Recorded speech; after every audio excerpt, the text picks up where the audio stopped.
Okay guys, ang hawak po natin ngayon ay wheel bearing para sa Mirage hatchback. Paalala lang na kung bibili kayo ng wheel bearing, make sure alamin nyo kung equipped ng ABS or not ang inyong sasakyan. Pali ito yung wheel hub. Diyan po nakakabit yung ating wheel bearing at ipapapress po natin yan mga kapatid. Ayan. So tatandaan ninyo na kapag bibili kayo ng wheel bearing, make sure na alamin niyo kung with ABS or without ABS ang inyong sasakyan mga kapatid. Ayan, so ipapapress na natin to at ipapalit natin yung bago. Ayan.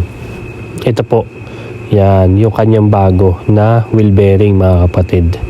So yun. Hanap tayo ngayon ng machine shop para magpapress. Ito nga po at napalitan na ng wheel bearing. Naikabit na yung bago. Ayan. So siningil lang po ako ng 350 ng machine shop para sa pagpe-press. So yung kabila naman, yung kabilang side, yung isang wheel hub naman ang pinapalitan nila mga kapatid. So ito po ay hindi nire-repack yung mga ganyang bearing. So ito po yung pinagpaltan. Ayan. Sealed type po kasi ang mga gantong bearing. Hindi po siya katulad ng L300 o Adventure na front wheel bearing na nire-repack. Pag ganito ay bumigay, palit. Hindi po siya nire-recommend na repack.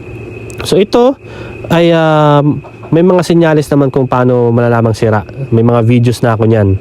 So bali at ang susunod naman ay yung kabilang side at papakita ko lang sa inyo. Ito yung kanyang part number. Ayan, so Koyo po ang tatak ng ating wheel bearing na ipinalit. Kung gusto niyo ng siguradong pyesa, bumisita kayo sa nearest dealership, authorized dealership at sigurado kayong genuine ang mabibili niyo doon. Now na naikabit na po yung bago, ready na tayo para isalpak to sa sasakyan. So ito yung pinagpalitan, pabalik natin sa may-ari. Merong iba nagpalit ng wheel bearing tapos biglang umilaw yung kanilang ABS light sa meter cluster kasi pag ganitong may nakita kayong sensor, ayan, nakakabit sa wheel hub, ibig sabihin with ABS po ang inyong sasakyan mga kapatid. Kailangan na bilhin ninyong bearing o wheel bearing ay with ABS na equip.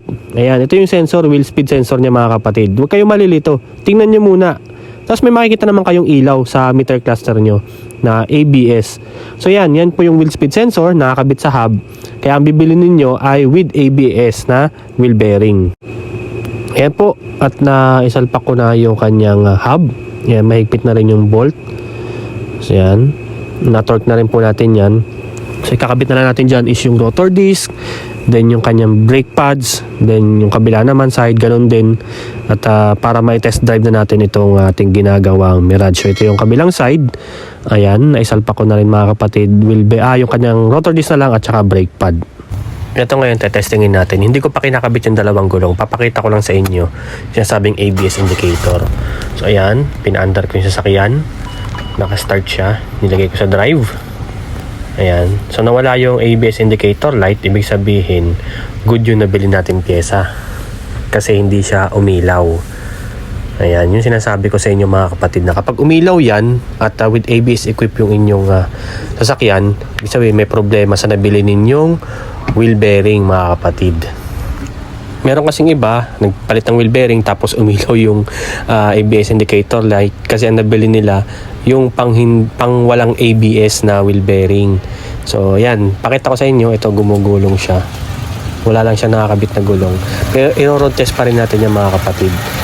Ayan, i-road test pa rin natin. Kailangan patakbuhin natin at least 40 kph. Ayan, ito yung wheel speed sensor. Ayan. Para makita nyo lang mga kapatid. Pero i-road test ko pa rin yan. Hindi ko pa nakakapit yung brake pad. Liliyahin ko pa kasi pati yung rotor disc nya.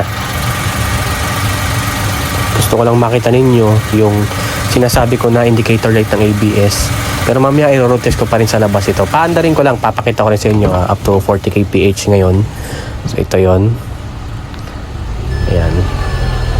Para at least makita nyo lang mga kapatid.